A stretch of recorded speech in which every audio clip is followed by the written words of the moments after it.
Hello, everybody out there in comic book land. My name is George Serrano, aka The Don, and if you're listening to this or watching this, you can only be here for one reason: a brand new episode of Major Discourse, where we talk to the people in the industry and the people who are dealing with the latest and greatest to come to comic books and comic book media. I'm never alone. I am here with Simply Sawyer. Sawyer, let the people know what's up. How's it going, peoples? And we again are in embarrassment of riches today because, ladies and gentlemen, we are talking to Forbidden Planet's Employee of the Decade, the friend of Matt Guffin and Paige Turner, Mr. Colson's favorite art student, the bright light of Buffalo, New York, the terrifically talented and often truly terrifying Tyler Boss. Tyler, how the heck are you? George, it's quite the intro. Uh, Good job. Thank you, thank you, thank you. Man, Phantom of the Opera 2 is on sale right now, along with the entire slew of comics like Exquisite Corpses, You'll Do Bad Things, The Furthest Place from Here. You seem to be a man, as they say in Taken, with a particular set of skills, which is ironic because Mr. Liam Neeson himself is going to be in the film adaptation of Four Kids. How are you feeling about just all this going on at the same time? Um, I'll be honest. It's sort of a lot of all the juggling is happening because I'm mostly, you said it before, but I'm a new father, so that's sort of the main gig right now, and then Yes, yes, it is. everything surrounds that. Yeah, those deadlines are very important.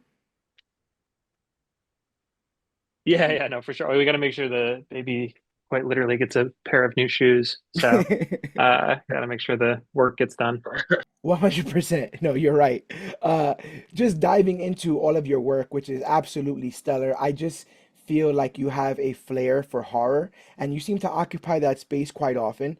I'm seeing a lot of your work deals with horror and true crime, and those are not only immensely popular genres, but genres that you seem to work ex exceptionally well at. So I guess I would just want to know a little bit of your background in those two genres and how you kind of find yourself in the true crime and horror space.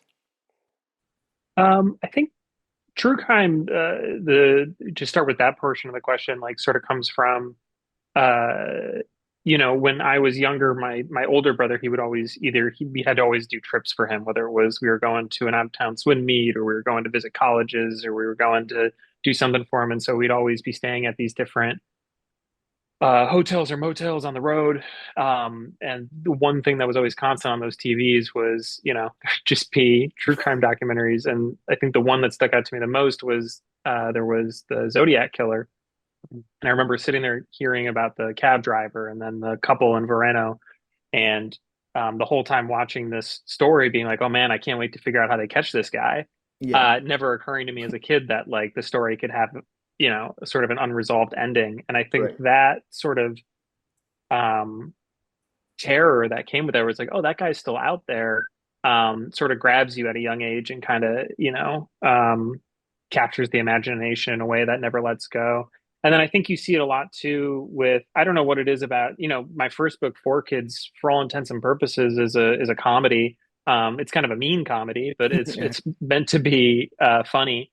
And I think you see a lot of us who maybe start in the comedy world. You look at, like, not to say that I'm anywhere near these people's skill, but like Jordan Peele Yeah. or the Weapons or Barbarian, like these ones where it's people come from the comedy world, and then also it's almost sort of like two sides of the same coin, trying to get Yeah. some people to laugh or trying to scare them. You want it to one of those two elicit a strong reaction. Yeah, I've heard it said that comedy is just on the other side of horror. You're basically breaking tension, but in a different. Oh my gosh. Yeah, I've heard it said that comedy is on the other side of horror. You're just breaking tension in a different way. Did you find yourself going through the process of learning how to build that tension with either your art or your writing? Because I know you've dabbled in both, and with Phantom and stuff, you're writing this horror, and what a responsibility, right? Great power, great responsibility. You have this ginormous IP character. Was finding that pacing difficult in your early years, or is this something that came naturally being a student of the game when it comes to stuff like horror and true crime? I think as a creator, it's hard to fully, obviously you have to have some self-awareness of what you're doing, but as far as you're constantly learning and constantly trying to push and pull against things, there's um scenes that inspire you, right? That maybe you kind of pick apart and you start to be like, well, why is it eliciting that reaction in me? And then you sort of try to reverse engineer how they're doing that and then how you can learn from that and sort of put that tool in the toolkit. So like with comedy, right? There's a simple formula is for, there's setup to the joke and then the payoff to the joke, and you can sort of do that. And there's different tricks you can do with horror in the same way, right? Where it's okay, how long can we pull out this tension until the audience loses interest, or how long can we, to use the Phantom metaphor, like how long can we draw this violin bow across the strings until, and with that noise until, the audience doesn't want to hear it anymore.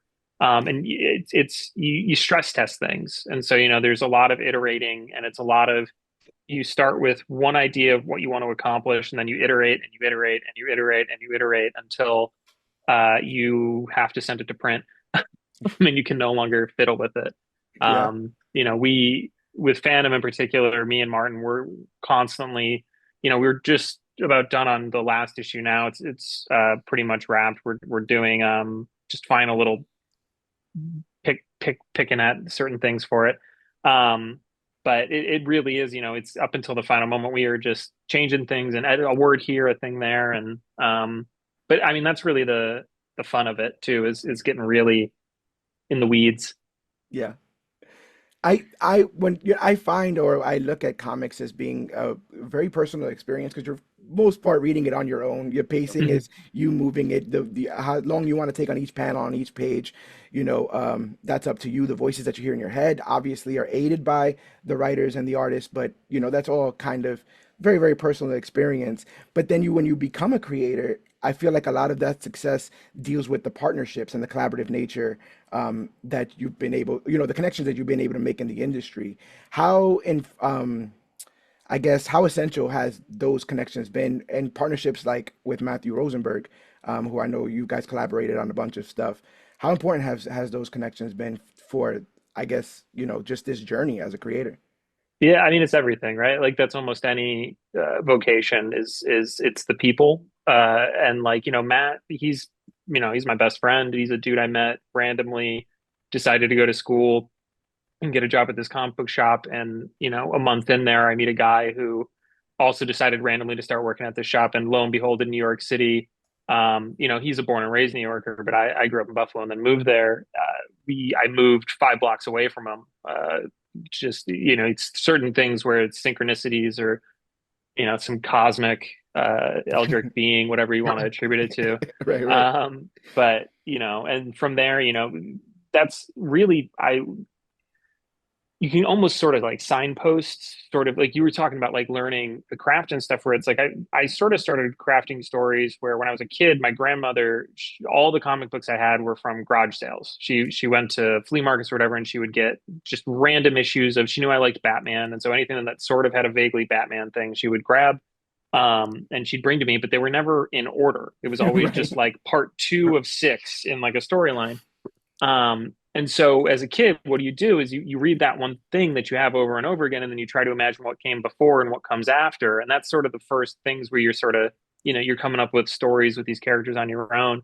And then flash forward, 15 years from there, and I'm riding the train home with Matt every day after we put up the new comics on the wall every Tuesday. And he's telling me stories, ideas, and I'm showing him things in my sketchbook, and we're iterating and talking, whatever. And then finally, okay, now we come up with 4 kids, and now we have that thing. And so um, yeah, it's you have that relationship with him, and then so me and Matt are now doing that. And one day, we're in Baltimore Comic Con. I think we have maybe issue 2 of 4 Kids is out, and Matt's like, "Hey, there's this guy that only wants to have dinner with me, but you're coming because we're buddies, and he'll like you." And it was James, Oh, wow. before James Tynan, sorry, James Tynan, before James was really. I mean, James was writing, but I think he was before he really was, the behemoth that he is now.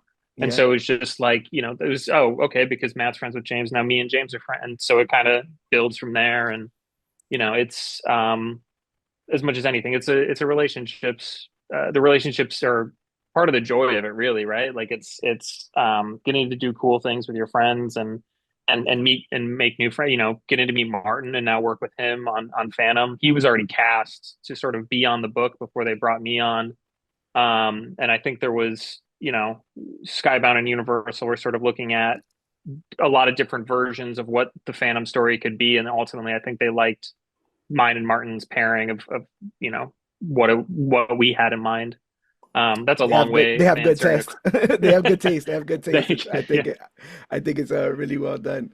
And I guess I've been almost floored by your ability to capture like the mundaneness of small town. Like a lot of your stories, I feel like have like this mundaneness, but then something very tragic happens, something very big happens, and it's not. Sometimes the big two can get exhaustive in like the end of the world constantly, right? End of the sure. multiverse, and a lot of your stories have to do with like the end of an individual's world or a town's Yeah, world, and um, does that come from living in Buffalo? Does that come from your yeah. experience like there? It's I mean, Buffalo is it's God, I don't know what it was when I was growing up, but the population density right now in the city proper, as far as that area code, is like 320,000. Like it's Oh a wow. pretty small city, relatively Yeah. speaking. It's the second largest in the state, but our biggest cultural export is, the Buffalo Bills and I the was gonna say the Sabres. Like Bills. that's, yeah, that's what we, that and wings, right? Like that's, Yeah. and growing up here, it was a great living here, but there is a little bit of this, if you're somebody who, you get wanderlust, or you look at the, it's, oh, well, you got New York City down the road, these bigger things, and so you have a little bit of that. I don't want to say little brother energy, but there's a little bit of that sort of you're looking, you know, let's use the hero's journey, right, as an example, where it's Yeah. that sort of thing where they look at, they're like, Yeah. oh, this wider world that's supposed to expand, and it's even sort of the formal way we do furthest place, or what's the furthest place from here, a book that me and Matthew do, where it's that story is that idea of we start in a bathroom and then we expand out into a living room and then we expand out to the cul-de-sac and then the area code and then the surroundings, and so it's that idea of you're constantly expanding your worldview, and that, yeah, a lot of that really comes from East Seed and Four Kids, Dead Dogs, things. Um, I think it's an eminently relatable thing too. I think it's the sort of thing, whether it's even when, say it's people emigrating to a different country or doing these different things. It's just every single part of that. It doesn't need to be an all-encompassing, the world's going to explode. It can be Yes. as simple as I moved a block away and now I don't know anyone, and who am I now? What is this? And that's a simple enough story to say go. Yeah. Yeah. That's the thing that I guess I gravitated towards is especially the dialogue, the art. I know you were a big fan of David Mazzucchelli. You know Oh that yeah, one? he was my teacher too. Oh He's my the whole God. reason. Yeah, Talk about yeah, under the learning tree, right? Like yeah. that's amazing Yeah. stuff there.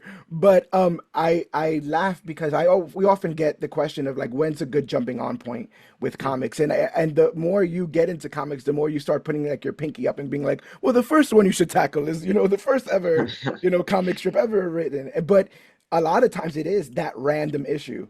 Yeah. I remember I was very young and I got the comic book adaptation of X-Men, the movie. Okay. Like And I was just X1, like, yeah, yeah, yeah, like the it's okay, in yeah. 2000s. So I'm like, I'm reading it. I'm like, oh, this is amazing. And it just becomes a gateway. Sometimes I feel like we're too rigid in entry points, like, of Hmm. how people get in. A lot of times, I know with my fandom, it was about reading something and then going, well, where did this come from? Who's this character? And having to trace that back and following your own journey through this Uh-huh. stuff.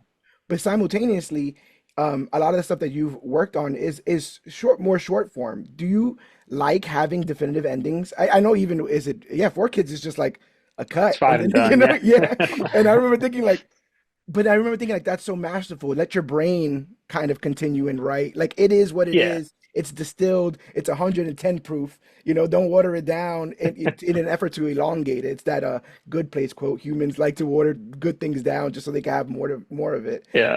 Do you prefer kind of shorter form series where you can kind of get in, It's get out, and tell your story? I think it's eminently helpful when you start off, right? Where it's and a big thing me and Matt believed in with some stuff where it's, the curtain comes up, we meet a character, when the curtain comes down, they need to be changed. And like you can do that with Spider-Man, but then at a certain point you have to reset it so that, the next person can play with the toys. Yeah. And there's something really good, I think, in being a creator and in learning, like let's take a character on a full and complete arc. Let's give the readers, a full meal. We don't need to do like buffet style a little bit here. We can just do like here's your, your appetizer, your salad, whatever, and by the end of it, hopefully you're satisfied. And honestly, like I think there's an anxiety. You talk about jumping on points. Like I think I remember one time I got like a Batman the animated series Right. comic, Adventures but or from my whatever. doctor for hay fever. It was like Yeah. Robin got hay fever, and there was like one that I was like, oh, this is such a. But I feel like sometimes we have this anxiety as comic fans that like, we love this medium so much, and we wish other people would give it a shot. That we're so worried that if we give them the wrong book, we'll turn them off to it forever. Yeah. As a medium, this is another stupid aside, but I remember LeBron James was like Yeah. asking for Batman comic reps, and Yeah. people sent him Grant Morrison's Batman and Son, which is like a Yeah. great book, but But a he'll go horror like send him crazy. Hush, like Yeah. Yeah. give him The greatest like hits. Yeah. The greatest hits. Just yeah, let him like go, don't give him the one where you got to know like bizarro weirdo continuity from the golden age. Like what are we Right. doing, people? Yeah. How to do that. But we need LeBron to be an ambassador for the medium. Um, but no, yeah, but I also think, I love, a big thing I was doing with my son when he was born was 'cause I don't know how many parents, but like your hours are just weird. And so you Yeah. don't know, like you need something you can pick up, put down. So I read the entirety, and I'd never read it, but I read the entirety of Bendis's Ultimate Spider-Man. So Oh yeah.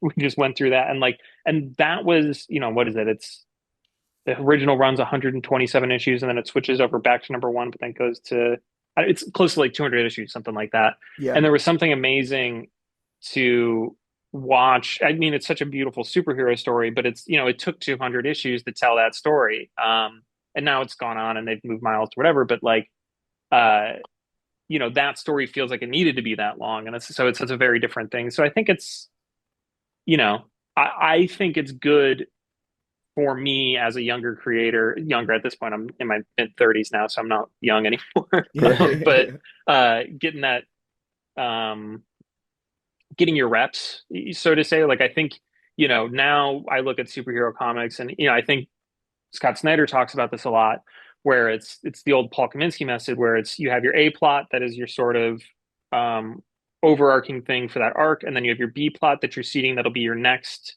arc coming up, and then you have your C plot that's below all of that, that is going to be the overarching thing that ties these next three things together. And I think before, it's the thing where you meet a lot of people who want to do comics and they have their big grand epic that they want to start off the bat. And the advice every single person who, whether you make comics, whether you write books, whether you make TV, is like save that. Like Yeah.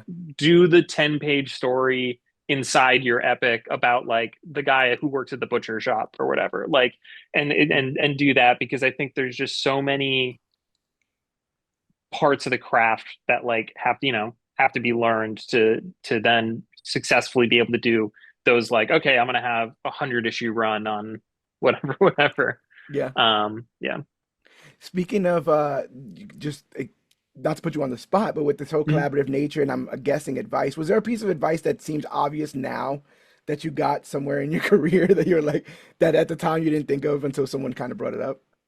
I mean, besides I mean, one is I think the best thing you can do is be a generous collaborator. That's a thing where it's I think early on I maybe took for granted with working with Matt, because he was my best bud, that like I wouldn't send him thumbnails a lot of the Oh, time. I would just yeah, sort of like be like, here's pencils. And he'd be like, that's right. great, man. Learning later that he's like, yeah, I would like to see thumbnails sometimes. And so there's a bit where it's like, oh, I'm much more I thought I was like doing him a favor. Like I was like, oh, I don't want to bother him with a Yeah, bunch of yeah, emails. yeah, I'll just make sure he has the page. But yeah, I think the thing I've learned is being more. You're not bothering anybody, yeah. so be as collaborative. Me and Matt have an awesome working relationship, but yeah, just making sure that's one. I don't know. The best advice, if you're good at emailing, be good at emailing. Yeah, Stupid one, but just yeah, yeah. respond to emails. Yeah. Do you have to? I mean, I'm assuming this is a completely different set of circumstances dealing with an artist in Rome. right? Oh, sure. Does your With email game have to be Adriano. on? Yeah, does your email game have Yeah, to be on yeah. point with I that mean, kind of stuff? yeah, Adriano was the artist on Bad Things and is now doing I'm gonna blank on the subtitle. Fall of the House of Slaughter. It's the new Something I is Killing believe the so. Children Yeah. um House of Slaughter book. And doing awesome work on it, truly. Um I found his work randomly on the internet and I was playing around with the idea for Bad Things and I thought I would draw it. And then I saw his work and I was like, oh, it's him. This is the guy. But when I reached out to him, he had just kind of come off of having a really bad experience where he had a 5 book deal or 5 issue for 1 book deal at a publisher, and some of the people who I think his editor there got fired, and some other people got let go, and so the publisher still owned the book that he had drawn 2 issues of with no intent to ever publish it, and so he Oh, was so sort like of in a really, cage, stuck in a yeah, cage yeah, somewhere just with sort of this. like this was going to be my first book, and I was, I've put all this work into it. Now I've been told somebody's stolen my pet and they're not going to ever let anybody. And so it was a lot of our relationship starting off was just me earning his trust that I Yeah, wasn't yeah. going to do that to him.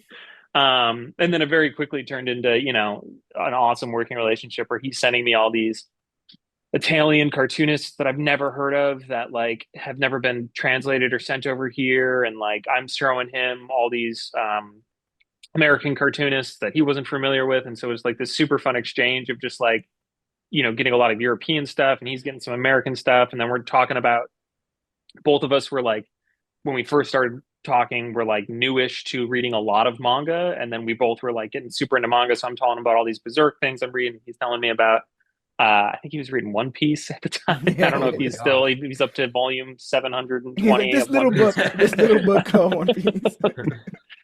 But yeah, with Adriano, I mean, his English is great. He'll do the thing where he apologizes constantly. And I was like, your English is immaculate. It's 2,000 times better than my non-existent Italian. So, Fair. Yeah. um, but yeah, working with him, and that was sort of the first time I've worked with an artist for an extended period of issues. I'd done writing for artists for one-offs or for books that like me and Matt had done together, and we had guest artists come in and I'd write scripts for them. But we sort of had an established language there already. And Hmm. so for Adriano, with him, it was really interesting just trying to find the push and pull. Certain scenes where it'd be like, okay, I'm going to leave. It's a chase scene. Do you want me to? I can break it down panel by panel how I see it, or is that going to trip you up? Would it be better if I did it Marvel style, where I give you this needs to fit in 2 pages, and I think we need to hit these beats. You figure it out from there.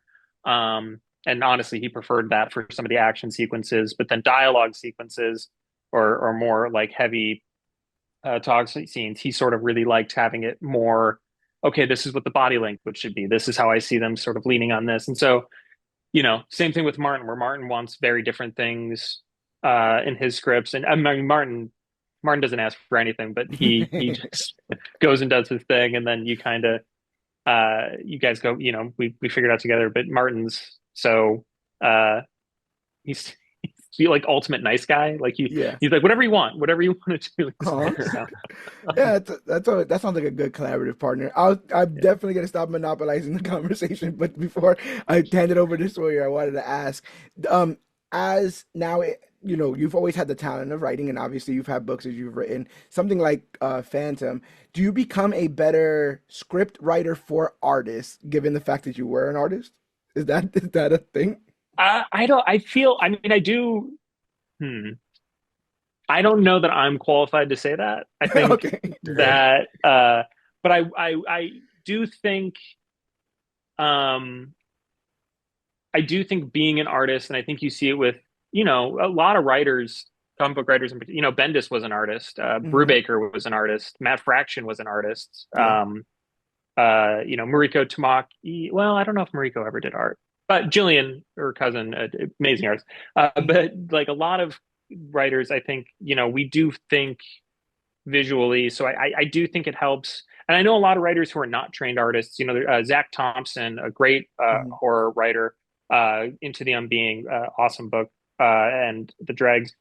Zach will do, and Lonnie too, their partner. They'll do thumbnails themselves for scripts and things before they even Yeah. write the script. And I think that can help a lot of people. Um, just sort of visualize the economy of what can fit on a page and where to leave room, where to take. And I do think me being an artist helps in the sense that I understand like scale, like Yeah. where it's like, okay, we're going to need a splash here for this moment. We're going to need this thing just because I know what those things are. Just what it means to be drawing something at this size versus this size and what the impact will have on a reader. So that's definitely a benefit. But yeah, I don't know if I'm allowed to say I'm better at it for it. Definitely not worse at it. Fair, fair. Sorry. I know you take a lot of inspiration, obviously, from horror films, like we've talked about, but I also know you take a lot of inspiration from music, and Mhm. I'm really curious about that. What would you say are some of your bigger music inspirations when it comes to both your art and your writing? So it's I have a I wouldn't say it's weird, but it's I have a little bit like Modest Mouse is one of my favorite bands of all Yes. time, Yes. and the sort of recursive language that Isaac Brock uses in his lyrics, I really like, and I equate it to Oscar Wilde or to even like Lemony Snicket and or Daniel Harmon and things where it's this sort Yeah. of absurdist thing we're pulling from Kafka and we're pulling from Kurt Vonnegut and we're doing these and like I find that stuff very fun and you know it's Lynch, it's these things, and that's sort of a mind. But then I'm also like, you know, because I'm at like we're hardcore kids, so it's like, you know, we're I was coming more from like Black Flag and Minor Threat and like those 80s stuff where I liked just the raw energy of it and the Yeah. DIY nature of it and like that sort of immediacy that punk music brings is the same sort of thing that I think you can do in comics where it's like, you know, there's not a medium I besides maybe prose, but I think it's you have a higher bar to clear to get people to want to read your prose. Whereas like with a comic, you can draw a picture and shove it in somebody's face and have it done in 3 seconds in the same way that you can with a punk song. Yes. And so I think that stuff is really impactful. But then I mean, like the my most listened to thing from this past year was I listened to the entirety of the Faust opera like Okay. 60 to 70 times while writing Phantom. So I know that opera really backwards and forwards. Yeah.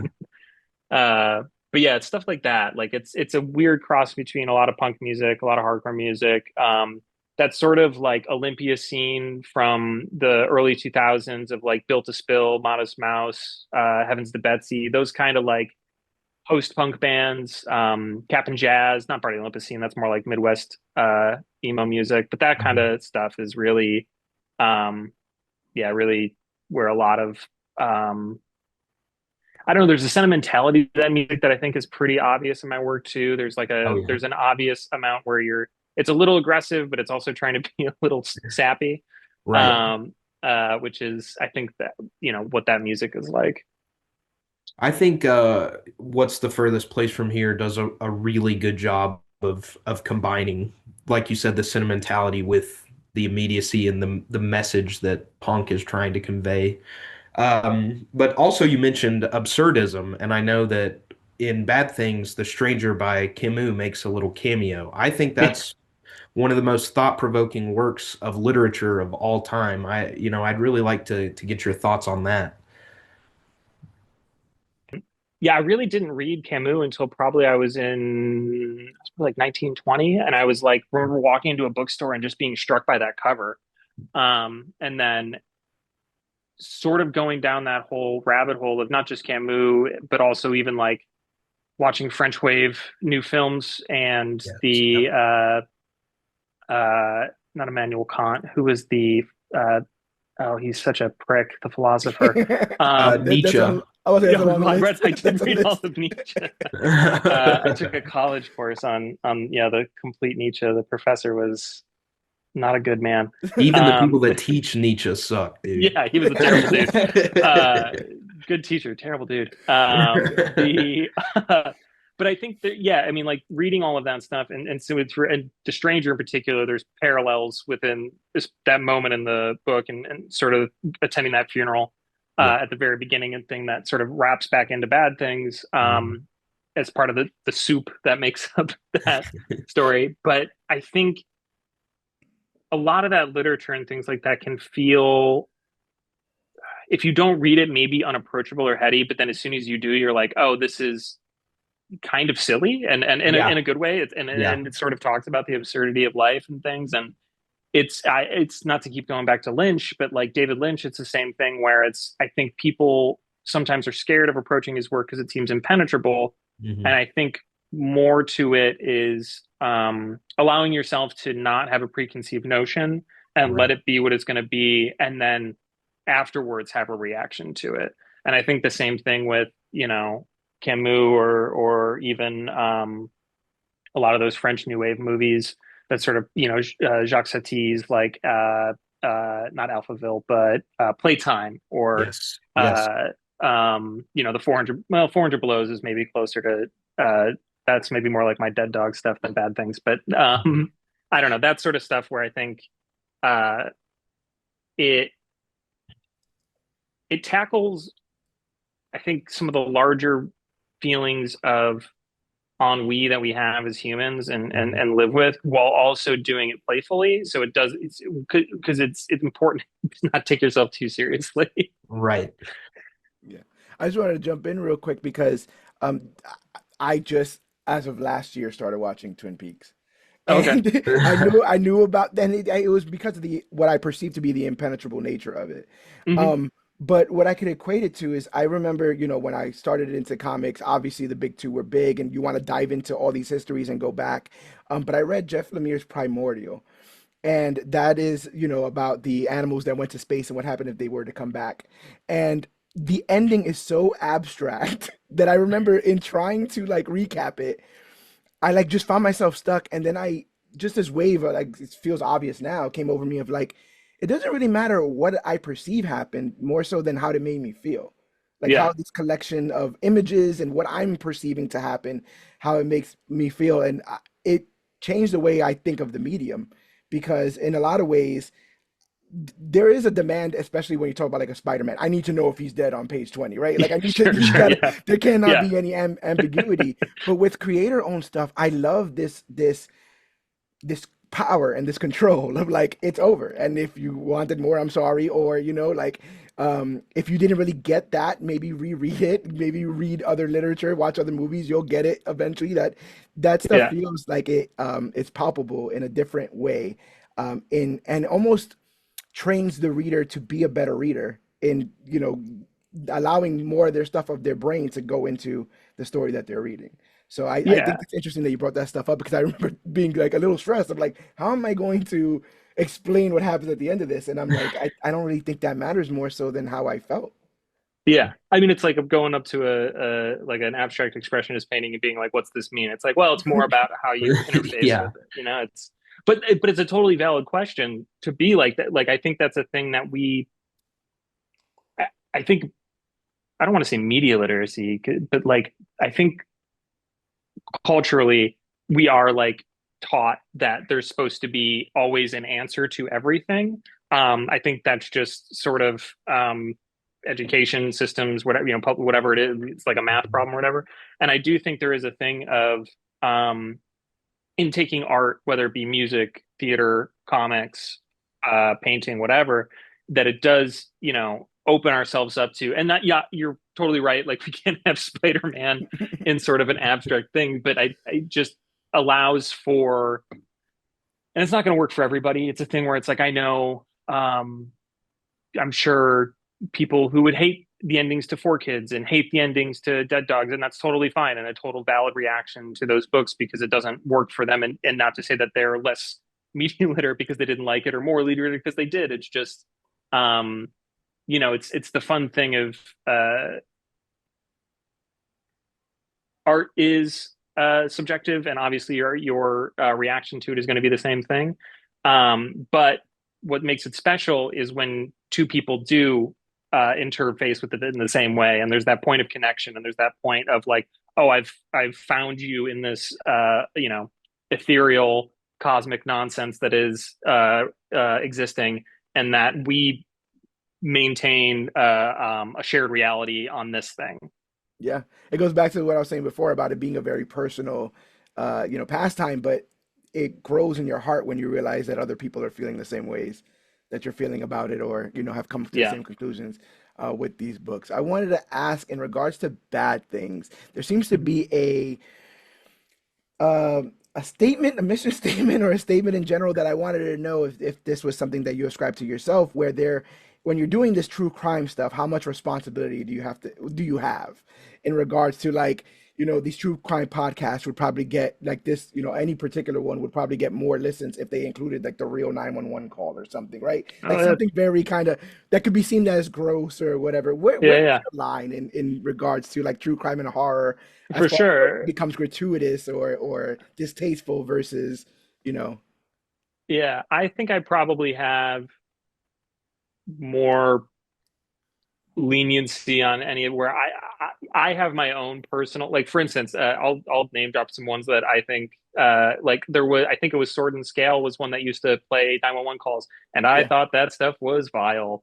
Um, yeah, no shame against anybody who could go through it, but just as a personal thing was not um my particular cup of tea. But I say that as somebody who consumes true crime, right? So like then you do have to have that question with yourself where's the morality on this? Where it's, are you, how are you engaging with this stuff? Where it's, these are real people's lives, these are real people who were affected by it, their relatives, the other ones, communities. And I ultimately I think some of my favorite people who handle it are the Last Podcast on the Left guys, and a lot of that is because it's squarely positioned with the victims and pointing the finger back to laugh at the horrible people who do the bad thing. yeah, And so that as a consumer is a way that I sort of really enjoy, like the laugh of it all.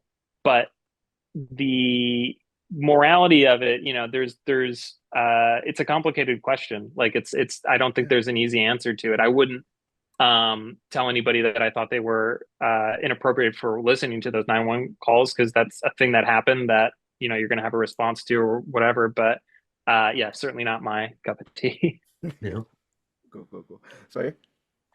I wanted to circle back to the surrealism of what you do, especially in a book like Dead Dogs Bite. To me, that is personally maybe one of my favorite comics I've ever read.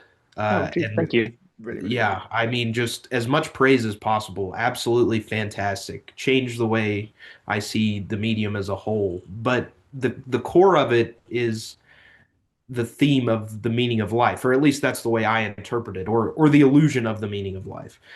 And I just wanted to ask where that comes from, because you do surrealism so well in both your writing and your art. And like back to absurdism, it circles back into that as well. So I'm just curious where that storytelling tool comes from. That's a good question. I think it comes from interacting with art that spoke to me through similar dialogue, right? Like if like I keep talking about David Lynch till I'm blue in the face, but there's something about like seeing Mulholland Drive, Yes, and the way absolutely. that handles um these two characters and their love and their pain and these different things. And then what I love so much about surrealism is and sort of absurdism is the ability to get very, very specific about things, but Mhm. you still have almost the look of an abstract expressionist painting, right? Where it's so brushed aside or different that people can place their specificity onto these their characters, but the canvas of it, where they can bring themselves into the story a bit more, like allowing the reader to, you can maybe relate to Spider-Man and his heartache, but the hope with maybe Dead Dogs is that seeing Joe's pain through failed love or the loss of her friend or whatever it is, that you maybe can actually put some of yourself more on top of it because you have a experience that you relate it to in a way that is maybe more personal. Yeah. And I think it impacted me because I am at a time in my life where I'm beginning to enter the real world. I'm 19 in the fall, I'll be starting my senior year of college.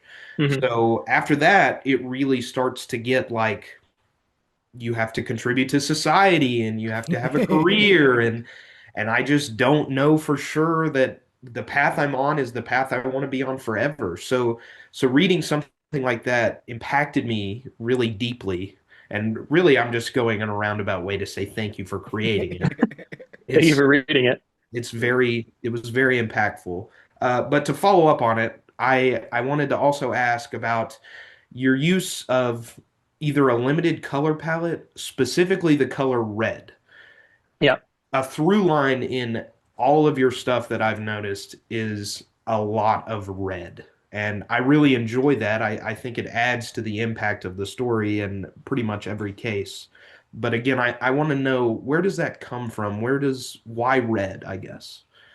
Uh, I think it's a funny where it's always ends up being a case by case basis. So like with Dead Dogs, the red comes from okay, we're doing peppermint, so it's red and white swirl, but then also Right. Joe is a little bit like a Red Riding Hood character. And Hmm. so the look of her is meant to be a little bit evocative of that, but then also it's supposed to be a little bit evocative of Dorothy in A Wizard of Oz, obviously the movie, not the book, otherwise her coat would be silver. Right. But then you go to let's say bad things, and the red there is like, okay, so like we're color I do think about books and stories and things, and you have your palette, right? And you sort of work with that. And so that one is it's a horror story, and so there's obviously a lot of blood, but it's also how do we get um, that sort of neon effect that like you would see in like Suspiria or these other giallo films that we're Yes. playing from, and red as your brightest color is then gonna play off the other colors in a different way.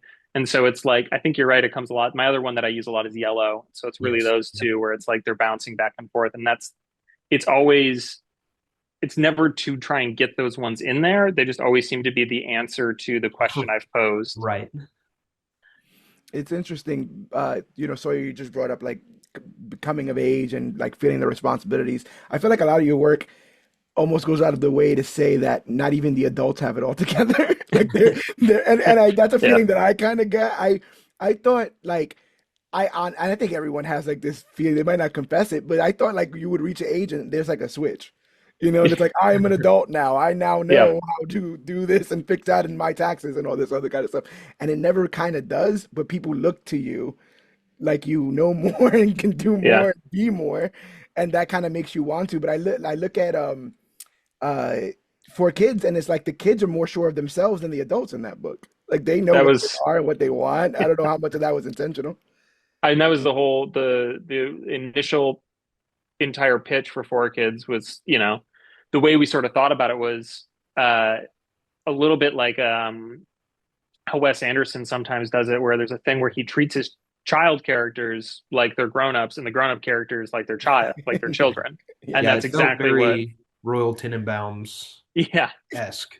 And that was sort of the answer where it's like, okay, let's start with that idea where it's our kids are going to act. I mean, they act like kids, but the way they treat everything is very grown up, and then all of the adults act like children. And Mhm. there was a sort of thing where it was like, they're petulant, they're stupid, they're kind of whatever. Whereas the kids, like what they do may be silly, but it's treated with a seriousness that's kind of what makes that one go a little bit.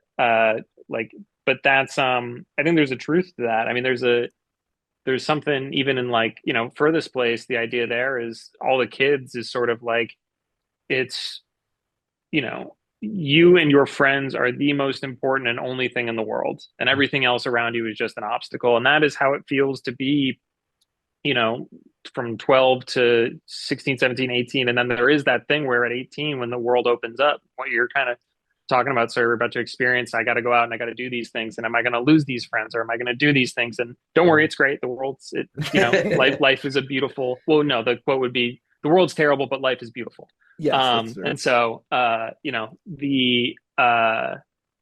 that's, yeah, sort of leading with that. Yeah. I feel like one of the things I've learned in this space is that all the perceived, I'm not to say that there's none, but the perceived gatekeepers are not watching the gates. Like if you care enough about the thing you want to do, and if you care enough to put the passion and stuff behind it, I feel like you're an example of this. You can get your stories out. You can get, you don't have to compromise all that you are, all that you're wanting to do, because no, the other adults are not really adulting. They're not really paying Yeah. attention. They're not really watching. In regards to, and sorry if this gets a little bit into like the legalese and stuff, but if Four Kids is an amazing thing and they're like, we want a burger one shot or something like that, Mhm. is that something that you're like, no, the story's been told, we're not doing the burger miniseries on Apple Plus or whatever? Yeah, no, it's as far as the like movie TV stuff as, of those things or like doing an off spin, like that's entirely in mine and Matt's control. Me and Awesome. Matt have talked about doing we had two different versions of I wanted to do sort of like a Christmas special sort of thing as a free That'd be comic book cool. day one shot. Yeah. And Matt had a different idea that was nightmarish and I won't share. And I said, absolutely not. It was all a He dream. What's going he on here? no he I don't know if he would appreciate me. You don't have He to. wanted the kids to do without getting. He wanted the kids to do something so horrible Yeah. as a prequel Yeah. that it would forever alter the way you read the next stories. Where he was like, he wanted them to have like covered up to murder or Oh, like do okay. something. Gosh. And it Yeah, was yeah, just, yeah. they were, but he was. I mean, I think it was really just him trying to egg me on to see if I'd say yes or not. Right, right, right. But Yeah. yeah, that's not going to happen. No, we have talked about it. You know, I don't think there'd ever be a burger one shot or whatever. There is a story that we've thought maybe we would do at some point that is its own thing. That is not a sequel. That is not whatever. But like, no, the movie. I don't think that. Yeah, the movie's yeah, going to spawn a franchise of uh, child bank robbers, or who knows? Maybe it does. And That then we know who to point to, 100%. yeah, It's just like I feel like now you hear things getting greenlit, and it's like we're doing a movie about Superman's cape, or something, right, and I'm sure. just like, what's going on here? But having that control, that has to be what this is for. You hear so many horror stories of writers and artists who put their blood into IP, and then that IP kind of gets taken away from them. Not to say, I mean, is there still aspirations for big IP characters, or do you really have fun in this kind of creator-owned space where you have control and ownership, and you're fathering, not to Yeah, no, not to no. make that It's comparison, but you get what I'm saying, like you're fathering these children. yeah. I mean, I love being able to do what and I'm just so lucky that I get to do what I do. And doing Phantom, honestly, was really my first time dealing with a licensor and a IP in a sort of more long, I'd done some Turtle stuff but that's sort of smaller stakes. And I had a really phenomenal time working with Universal in all honesty, like not even trying to like kiss up real. It's like legitimately they were like no notes. And if they did, they had maybe notes twice. And I was like, oh, that's a really good story note. Like Yeah, that's yeah, like yeah. actually that's really good. Like I feel silly that I didn't. You're right. It should be this person and not that person. That's much better. But the no, I mean I'm not. There's certain DC and Marvel characters I am interested in. Like for instance, I love Plastic Man, but nobody reads a Plastic Man book. Yeah, it's So I yeah, yeah, it's would. hard. I absolutely would. Just Yeah. saying. So there's things like that where it's like, obviously who doesn't want to work on Daredevil or whatever, but like I'm not the type of creator, and I don't think I'd be good at it, where it's like if they were like Marvel calling was like, hey, do you want to do Nova? I'd be like, no, because I don't think I do a good Nova book. Like yeah, I don't, and so it's more just like it's got to be a good fit where there's interest then and a belief that you can really make something good and be proud to stand behind it as opposed to just I feel lucky that I don't need to chase those books to just like support myself. I yeah, for the mo 100%. I'm lucky that people show up and read the idiot things I make with my friends. Right. And and yeah, so that's kind of where that's at. With an IP like uh Phantom, and like I don't know if you perceive this, but a lot of these guys are going through rehab after this dark universe sort of thing that they were trying to do initially, where they were trying to get a lot of Sure. these universal monsters off the ground with film. I think that this is a way better medium to kind of showcase them. But when you're tackling something like that, does it make sense to inhale everything about that character, or do you find yourself then just telling the same old story? How do you balance that? The I studying mean, I versus like inhale. being Yeah, tribute comic or whatever. just with Phantom, I had some history with the character, and so I knew some like I had read the book, I had seen some of the movies, and I knew the musical. And I'd read Phantom of the Auditorium when I was a kid. And Way then different. uh, and there was some Disney Channel original movie that I'm blanking on. It was like Phantom of the Megaplex. Maybe that That was it. sounds familiar, but I'm gonna see it. I gotta Uh, find that was whatever. But so but I had the thing with Phantom was I always had in my head was like, what's what I thought the Phantom should be, right? Like it's when I first, oh, there's a Phantom of the Opera. Obviously, this must be what the story is. That's kind of what ours is to a certain extent, where it's like I thought it would be more this thing. And then almost with anything, I kind of do go and inhale everything. So if I missed anything, I did watch every single Phantom movie. I watched you know read the two different translations because now there's two different translations of the novel and not just the original one. Yeah. Uh, a lot of that maybe you find tiny little details, but it doesn't end up changing ultimately what you're trying to do. Because I think the if something excites you and you're trying to do that, the hope is then that it's the same idea, is that it's going to excite other people, and maybe it works for some people, maybe it doesn't work for other, but you kind of have to lead with your belief in, well, if it makes me excited, there's got to be other people who will be excited by this version.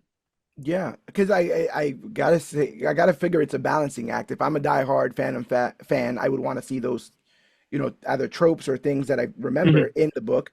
But also, if it's just a one for one retelling, it becomes like one of those Disney live action movies where I'm like, I saw this, I saw this, and yeah. yeah. So that can be easy. I did get confirmation it is Phantom of the Megaplex, sorry, Okay.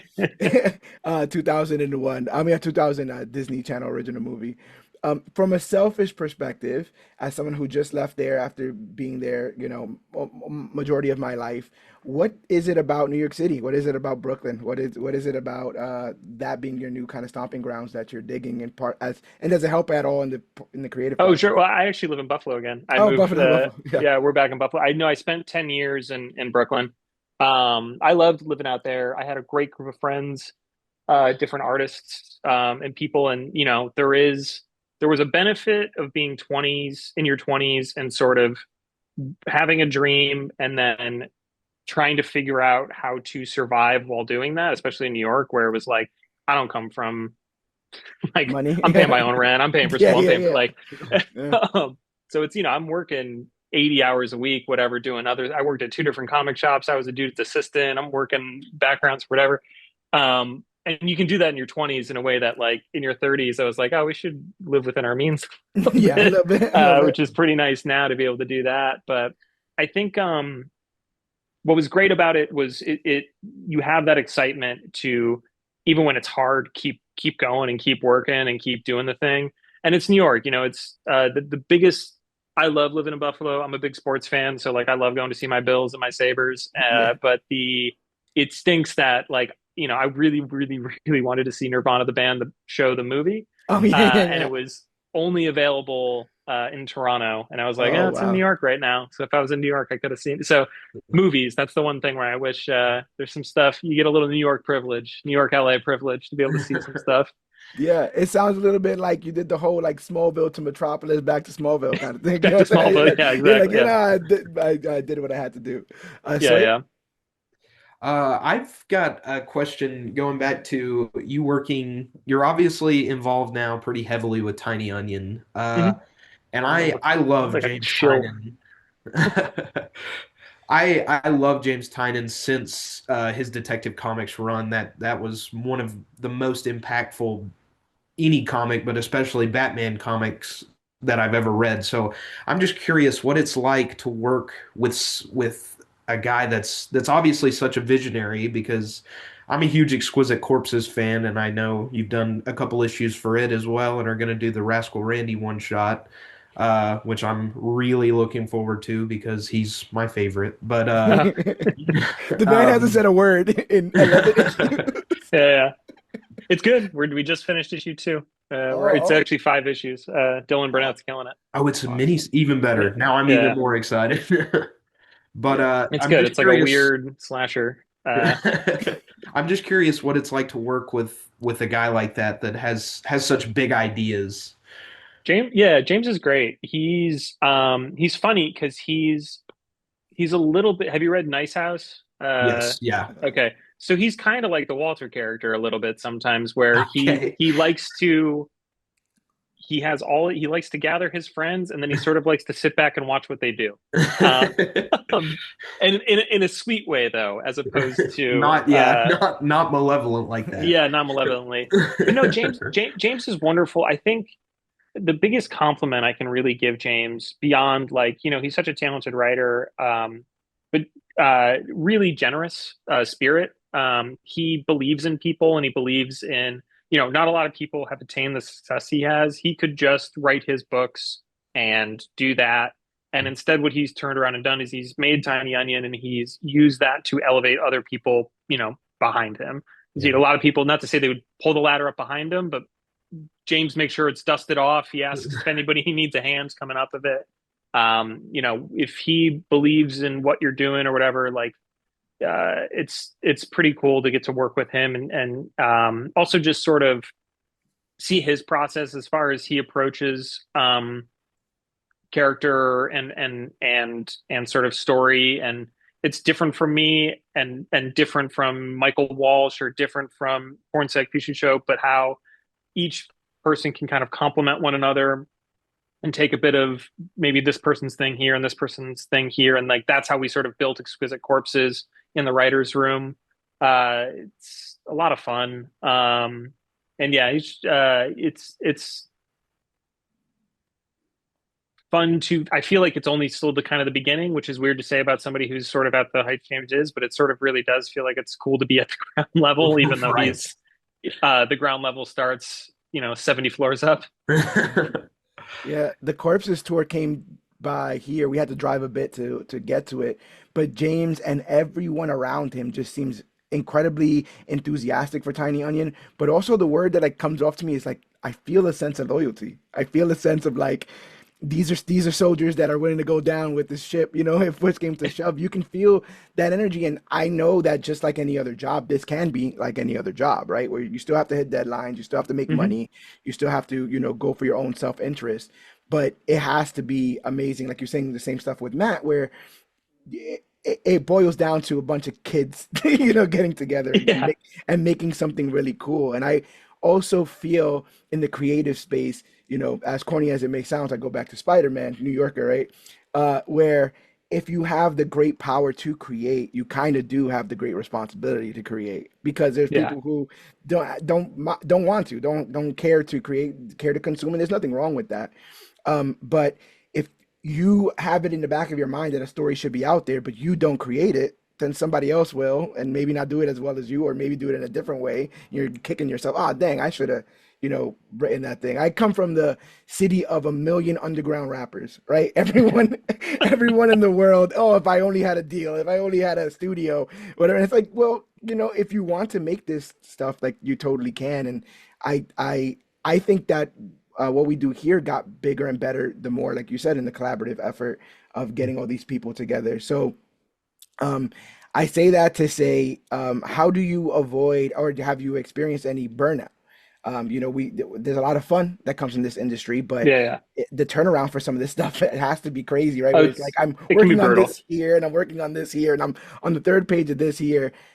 I mean, and now you have the biggest creator owned project with your child Yeah. going on now, and those demands, right, from editorial got to be crazy. So how are you balancing all that stuff? I have experienced burnout, and I Okay. think it's the biggest thing is learning how. So a lot of that is you sort of you do it, and then you go, okay, how do I not get to that point again? And so there's different things you can do, and it's hard to give. advice. It's like a blanket thing for it because it's so personal to you. What's going to keep Yeah. you engaged in a certain thing. Like Hmm. I know I'll experience burnout with drawing, where I'll feel like I've hit this wall where I just hate everything I'm doing. Um, or I feel like I just can't get it there. And you figuring out how to re-engage yourself in it in a way that changes the dial, where it's like, well, okay, so you're not enjoying how these pages coming out. Why is that? Is it you don't like the storytelling? Is it you're sick of this figure work? Okay, what can we do to change that? Is it whatever? And it would be something like, oh, I'm going to watch this movie and just pick where the horizon line is in every single shot, and then see like how I can then maybe apply that to what I'm doing here. Is what if we instead of the horizon line being center, what if it's up here? What if it's down here? As like a silly example of things. But now, I mean, I'm only 3 months in here, but the with my boy, it's an interesting thing where for him, and obviously time is more limited now, but because of that, I value it more. Yeah. And so at least in these 3 month span, I feel like I've actually gotten just as much done, whereas you'd feel like you get less or you get nothing. And it's just because, well, instead of like sitting on the couch exhausted at 10 p.m., I'm just going to put some show on. Normally, for whatever reason, at 10 p.m., because of the way my day's been structured or whatever, I feel pretty good. So I'm like, oh, we're going to write for 2.5 hours as opposed to watch some terrible B horror movie tonight, which is still great and still refill the tank. But like, yeah, we're early days, but it feels like he's refocused me in a way that, I don't know. It's for him ultimately everything, but it's that sort of thing where it's easy motivation Yeah. to like be excited about the work and hopefully, I mean, he's gonna hate it. I'm sure, like all kids hate what their parents do, but we'll endeavor to try and make sure he thinks at one point in his life that his dad's cool. I think that's beautifully said. Sorry. Uh man, it's just been super awesome to talk to you. You're such an interesting guy, and the inspiration that goes into your work is very similar to a lot of the things I find interesting, the Lynch and the Wes Anderson and a lot of the horror inspiration. I just I don't know that I even have a question. I just feel like I'm kind of overwhelmed right now. Like I really appreciate what you do, and I just want to say that like you really do great stuff, and I'm excited for everything that's going to happen next. I appreciate that. I appreciate that, and I'm excited for you to go out and experience the world a little bit and the terror that it is. But you're going to do great. It's going to be Yeah. good. I Get off promise. Tatooine for a little bit. You know what I'm saying? Yeah. Get on that adventure. Um, yeah, I remember when reading For Kids.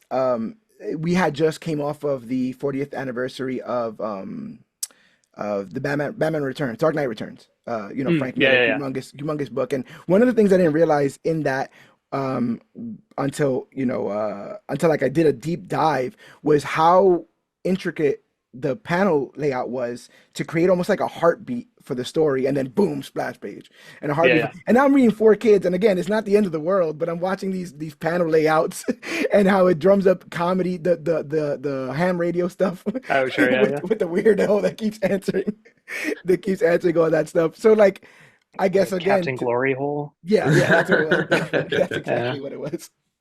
So I guess to say like that, I feel like you've mastered a lot of these tools that I've only ever seen veterans kind of play around with, and it goes to your curiosity to make this medium better based on the interests that you have. And I guess like with Sawyer, like thank you so much for deciding to do this profession because I know it's not easy. I know it's one of those things where, we had I think it was Philip Kennedy Johnson on. He was told straight up when he was a Great kid, guy. like never do this, like never write comics. Like this is it's a terrible thing. When I was younger and I wanted to be a writer, I was told writing will leave you penniless on the street. And at my New York City, middle school teacher was like, "You do great work, but just know, doesn't really pay well and stuff like that." So seeing somebody who struck out on their own, who stuck to their guns, who made friends in the industry and is continuing to climb this ladder, your success makes me happy. I think it makes everyone here happy. Your books, definitely, I remember even again taking notes. I'm like, Matt Guffin, Page Turner. I was like, Page Yeah, Turner, Matt Guffin. What are you we're doing? a little annoying.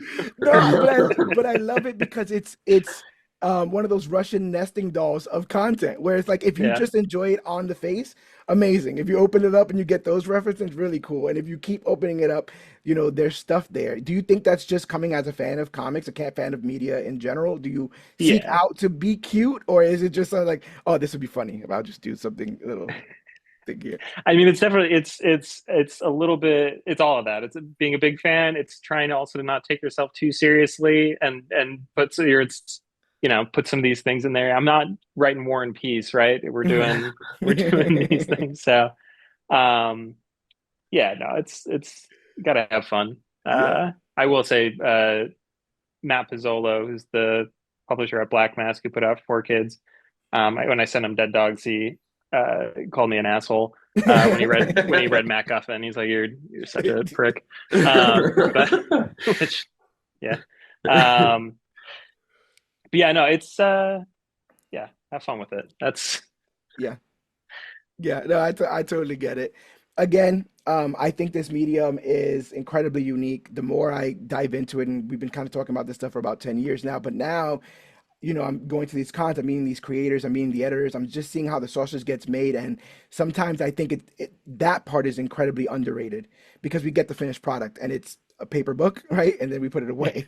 But the process that's take to make every individual issues and the issues that we'll never see, like you were talking about before, where they're completely mm, shelved, like yeah. that, how many stories, pitches, pages, have never been seen. So just I again am very happy that you've achieved the level of success that you have. It's obviously not going to stop here. You're going to continue to go. Universal's We'll going to see. give you We'll everybody. see. So get ready for that. Get ready for what is it? The thing in the Black Lagoon. Am I getting that right? The creature from the Black Lagoon. Creature. Yeah, yeah, yeah, yeah. That mean you got a creature story? No, they did Creature. They Oh, did they did creature. it was I saw Invisible Rom. Man. Yeah. James did Invisible. Rom and Dan Waters did Creature. Rom, They got that's a hell of Josh a team. Williamson as Wolfman coming up, and then Ooh. they have another one after that one that I'm very very excited for. The creative team is awesome, and the character is you could figure it out if you went through the list and went, well, they've done every single one but Right, right, this right. bride. Hmm. Yeah, yeah, yeah, But yeah. Oh, are you uh, seeing those movies? Have you seen Frankenstein, the Netflix? oh Have you yeah, seen yeah, the it's Bride? they're wonderful. They're so much fun. And they're also short. They're like an hour 10. Right. Yeah, yeah, yeah. That's true. That's true. But yeah, there's the next thing is I don't know if it'll ever be a thing that people are always like, oh, what are they going to do once? And I think they're still figuring out their plans. But if I ever get to come back, I would like to try and do the adaptation or the recreation of Abbott and Costello meet Frankenstein or whatever. There's so Yes. take it fully into the This comedy thing. this Yeah. generation needs a little bit of that, to be honest. Yeah, I yeah, think this super serious generation where some of like I saw that not the most. I mean, they're getting ready for like the Mummy 4, but even the one before that was like super serious and kind of a. I'm like, we need some Abbott and Costello in this yeah, to kind of mix this whole thing up. yeah. Um, the last thing I got is as somebody who is in a creative space, and again, you're being pulled in so many different directions. Do you find in that time when you're locked in, are you taking in a lot of other media? I know some creatives are like, I can't, like I will end up in my work. Do you find time to like pull yourself aside and watch the next blockbuster or read the next comic that you hear is amazing, or do you kind of just isolate yourself so you can get your vision out? It's sort of all over the place. I when I was younger, definitely was very conscious of not trying to take in media that I was doing at the same time for fear that I would um, take it. And as I've gotten older, honestly, I think we are all a mix of the things that we intake. And you sort of said earlier where it's like, oh man, or I wish I would have got this story out because now somebody else did it, and I wish I would have done it better. But I honestly think if you took every single person, it was just use Phantom of the Opera. Every single one of us is going to write a different Phantom of the Opera. Yeah. And so I think what's wonderful about that is that I never feel too worried that anything I'm taking anyone has any real ownership over it in the sense of like, oh, that's their idea. Like there's obviously it's things, but it's everything's filtered through your own lens, your own personality. And so as long as you're being authentic to yourself and what you're doing, as long as you're not literally like copying off the paper next to you, like you're probably all right. No, I was just joking around. And so my little boy, he's 3 months, so now he's just starting to like, if things are too loud, he has an auditory response to it. But Mhm. like, he, we just finished playing all of Resident Evil 9 together. Probably Bonding never going to get experience. to do that for the next 15 years. Yeah, So yeah, it yeah, was nice that we got to do that once that I'll have no memory of. yeah.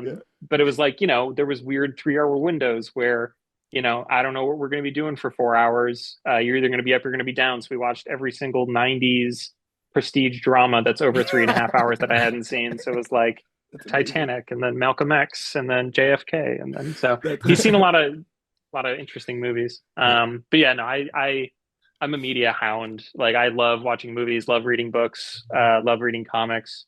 Um, Actually, next up is I just finished reading all of Drifting Classroom, and Ooh. now I'm going to read My Name is Shigo, which is their other one. It's like a computer Yes. boy. Mhm. Um, but or not all. I don't know if it's all out yet, but I have the first 2 or 3 volumes Mhm. ready and Yeah. waiting. So Oh, that's tremendous. That I just thought of another last question. We're actually slated and trying to get Matthew on the to do this. oh Is yeah, there any random weird question you'd like us to ask that he would think would only he's come from from you? me. Ask him what his favorite pierogi is. Oh, that's a good Um, question. yeah. Or alternatively, you could ask everybody always because the thing with Matt is he's straight edge, so he drinks a lot of chocolate milk. That's his Okay. like vice of choice. So people like to talk to him about what kind of what chocolate milk is best, but Yeah. what people don't ever really ask him about is his favorite food, which is pierogies. And so you could ask him about his favorite food. That's amazing. Again, I'm a bit like Sawyer here. I'm so glad you gave us your time. I know Murphy's Law has been working against us in certain kind of ways, but we were meant to talk now. We were meant to talk like this, and thank you for giving us so much of your time. I think everyone should go out there and look for all these books. Exquisite Corpse is also being made into a film, I believe. I believe that was announced when we went to the when I went to the Corpse tour that was here in Oh Florida. yeah, So like things are working, things are clicking. yeah, This is your name is a name people know, and I think it's only going to get bigger and better from here. So, knowing that, thank you for giving us your time and being so candid about your journey and all this. And hopefully, this won't be the last time we get to speak to you. Yes, appreciate absolutely. appreciate you both too, George and Sarah. Appreciate your time. Yeah, yeah, yeah. So we'll just go ahead and sign off here. Thank you guys for watching this episode of Major Discourse, and always remember that you, yes, you are worthy.